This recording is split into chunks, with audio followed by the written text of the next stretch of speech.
குரு வணக்கங்கள், வாழ்க வளமுடன். நெக்ஸ்ட் ஜென் நேயர்களுக்கு வணக்கம். நான் உங்க டிஎன்ஏ ஆஸ்ட்ராலஜர் மற்றும் பாரம்பரிய ஜோதிடர் சுப்ரஜா சுரேஷ்குமார்.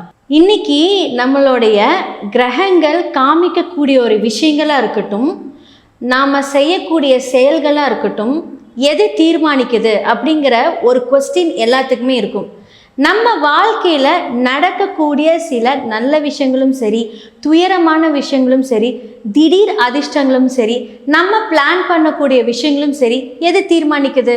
இந்த பிரபஞ்சத்தில் நம்ம காமிக்கக்கூடிய நம்ம லக்னத்தில் சுய ஜாதகத்தில் இருக்கக்கூடிய கிரகங்களும் அதனுடைய நட்சத்திரங்களும் தான் முடிவு செய்யுது. ஸோ இன்னைக்கு உங்களுக்காக நான் என்ன மாதிரியான காரியங்களை குறித்து நான் இப்போ பேச போகிறேன் அப்படின்னா, தை மாத பலன்கள். ஒவ்வொரு மாதமும் ஒவ்வொரு கிரகங்கள் அந்தந்த பாவகத்துக்கு மாற்றப்படும். ஸோ மாறினதுக்கு அப்புறமா அதனோட பார்வைகளாக இருக்கட்டும், அந்த கிரகங்கள் எந்த இடத்துல இருந்து நம்மளைய ஆட்டி படைக்குதா, இல்லை நம்மளுடைய செயல்களுக்கு அது ரொம்ப ஃபேவராக இருக்கா, இல்லை நம்ம நினச்ச காரியங்களுக்கு தடையாக இருக்கா அப்படிங்கிறத கண்டிப்பாக ஒரு சூட்சும முறையோட நம்ம அதை கண்டிப்பாக பார்க்கணும். அது எப்படி பார்க்கறது? நம்மளோட சுய ஜாதகத்தை நீங்கள் வெரிஃபை பண்ணணும். ஸோ கோச்சார பலன்கள் எந்த பார்வையிலையோ எந்த பாவகத்திலேயோ இருக்குதோ அது நம்மளுடைய லக்னத்தில் இருந்து அதை நம்ம கிளாரிஃபை பண்ணிக்கணும். கிளாரிஃபை பண்ணுறதோட மட்டும் இல்லாமல் அதுக்கான சிறந்த வழிபாடுகளையும் சிறந்த பரிகாரங்களும். ஸோ பரிகாரங்கள் அப்படின்னு சொல்ல போனால் வாழ்வியல் பரிகாரமாகவும் இருக்கட்டும், இல்லை நீங்கள் கோவில் பரிகாரங்களாக இருக்கட்டும், அந்த சுய ஜாதகத்தில் பார்த்து அதை நம்ம கரெக்டாக கொண்டுட்டு போகும்போது நம்மளுடைய செயல்பாடுகள் அதனுடைய சார்ந்த விஷயங்களில் நம்ம 100% சக்ஸஸ் பண்ணலாம். ஸோ இன்னைக்கு தை மாத பலன்களாக மேஷ ராசியிலிருந்து மீன ராசி வரைக்கும் உண்டான பலன்களை பார்க்கலாம். இன்னைக்கு தை மாத பலன்களாக நம்ம பார்க்கக்கூடியது கும்ப ராசி மற்றும் லக்னக்காரங்களை பற்றி தான். ராசியிலே ராகு. அப்போ கற்பனை ஜாஸ்தியாக இருக்கும் இந்த கும்ப லக்னத்துக்கு. இப்போது நிறைய பிரச்சனைகள் இருந்தாலும் இப்போ அவங்களுக்கு என்ன பிரச்சனை அப்படின்னா, சனியோட இன்ஃப்ளூயன்ஸ் என்ன மாதிரியானதுன்னு 7.5 சனியில் தாக்கத்தில் இருப்பாங்க. அப்போது பிரச்சனை தேடி வரும். நம்ம ரோட்டில் போயிட்டுருப்போம், எவனாவது வண்டி இடிப்பான். ஏன்னா 5ல் போய் பார்த்திங்கன்னா குரு வக்ரமாயிருக்காரு. அப்போது என்னடா குரு வக்ரமான வண்டியில் இடிப்பாங்களான்னு கேட்பீங்க. இல்லை, இந்த மாதிரியான பிரச்சனைகள் வரும். ஏன்னா 6ல் போய் குரு ஜூனுக்கு அப்புறம் வரப்போகிறார். ஒரு கிரகம் வர்றதுக்கு முன்னாடி அதோட வேலைகள் ஸ்டார்ட் ஆகும். அப்போ 6ங்கிறது பார்த்தீங்க அப்படின்னா இந்த மாதிரி வம்பு பிரச்சனை சண்டை இதெல்லாமே வரும்.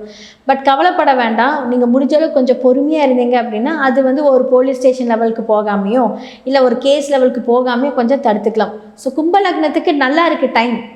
ஆனாலும் 6ல் குரு 6ஆம் இடம் அப்படிங்கிறது பார்த்தீங்கன்னா உங்களுக்கு ருண ரண ரோக சத்ருவாக இருந்தாலும் அந்த இடத்துல வேலை அப்படிங்கிற ஒரு விஷயம் இருக்குது. அப்போ கும்ப லக்னக்காரங்க பார்த்தீங்க அப்படின்னா இப்போ வேலையில் செம்மையாக ப்ராப்ளம் உட்காந்துட்ருப்பீங்க. வேலை இருக்கிறவங்களுக்கு வேலையில் ப்ராப்ளம், வேலை இல்லாதவங்களுக்கு வேலை தேடிக்கிட்டே இருப்பீங்க. அப்போ எப்போ உங்களுக்கு வேலை கிடைக்கும் அப்படின்னா இந்த ஜூனுக்கு அப்புறம் உங்களுக்கு வேலை கிடைக்கும். ஆனால் அதோட கிரகங்களோட அமைப்பு கொஞ்சம் முன்னாடியே கிடைச்சாலும் அந்த வேலை உங்களுக்கு பிரச்சனைகள் தரக்கூடிய இடத்துல தான் வரும். கொஞ்சம் நீங்கள் உங்களுடைய படிப்புக்கு தகுந்த மாதிரி ஒரு வேலைக்கு போனீங்க அப்படின்னா யோசிங்க. நீங்கள் எந்த இடத்துல நீங்கள் இன்டர்வியூ போகணும் அப்படிங்கிறது யோசித்து நிதானித்து அதுக்கப்புறமா உங்களுடைய முயற்சி செய்யும்போது 2ல் இருக்கக்கூடிய சனி வக்கரமாக இருந்தாலும் நம்ம தொடர் முயற்சி பண்ணும்போது ரொம்ப நல்லாயிருக்கும். அதே மாதிரி 3ஆம் இடத்துல இருக்கிற செவ்வாய் இப்போ பார்த்திங்கன்னா 11ஆம் இடத்துல இருக்குது. அப்போது நீங்கள் எடுக்கக்கூடிய எல்லாமே பார்த்திங்கன்னா தைரியமாக இருக்கும், முயற்சிகள் தைரியமாக இருக்கும். முடிஞ்ச அளவுக்கு இந்த மாதிரியான விஷயங்களை கொஞ்சம் தவிர்த்துக்கோங்க. பிரச்சனைகள் வரும்போது நீங்கள் அந்த இடத்துல இருக்கவே கூடாது. ஓகே, நீங்கள் என்ன மாதிரியான விஷயங்கள்னா அம்பாள் வழிபாடு செஞ்சீங்க அப்படின்னா 6ஆம் இடத்துல இருக்கக்கூடிய அந்த தாக்கங்களை எதிர்த்து நீங்கள் லைஃப்பில் ஜெயிக்கலாம். ஸோ என்ன நேயர்களே, நிறைய பேர் மேஷ ராசிலேருந்து மீன ராசி வரைக்கும் உண்டான பலன்கள் கோச்சார ரீதியாகவும் லக்ன ரீதியாகவும் நீங்கள் இப்போ பார்த்துருப்பீங்க. நிறைய பேருக்கு கன்ஃபியூஷன்ஸ் எல்லாம் இப்போ கொஞ்சம் கிளாரிஃபை ஆகிருக்கும். பட் இருந்தாலும் உங்களுடைய சுய ஜாதகம் மட்டுமே பேசப்படும். ஸோ பொது பலன்களை வச்சு பார்த்தீங்க அப்படின்னா நீங்கள் என்னென்ன மாதிரி விஷயங்கள் நடக்குது அப்படிங்கிறத தெரிஞ்சுக்கலாம்.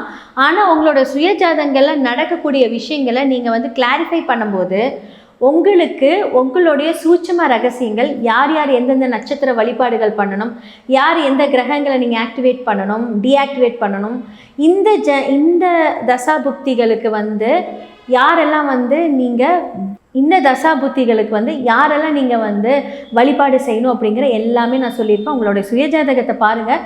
கீழே இருக்கிற நம்பருக்கு நீங்கள் காண்டாக்ட் பண்ணுங்கள். காண்டாக்ட் பண்ணிவிட்டு வாட்ஸ்அப் கீழே இருக்க நம்பருக்கு உங்களுடைய கீழே இருக்க நம்பருக்கு காண்டாக்ட் பண்ணி உங்களோட சுயஜாதகத்தை நீங்கள் ஷேர் பண்ணுங்கள். அடுத்து இதே மாதிரி ஒரு நிகழ்ச்சியில் உங்களுக்கு அதை சொல்லலாம் இல்லையா? ஸோ அடுத்து இதே மாதிரி ஒரு நிகழ்ச்சியில் உங்கள் எல்லாத்தையும் நான் சந்திக்கிறேன். வாழ்க வளமுடன்.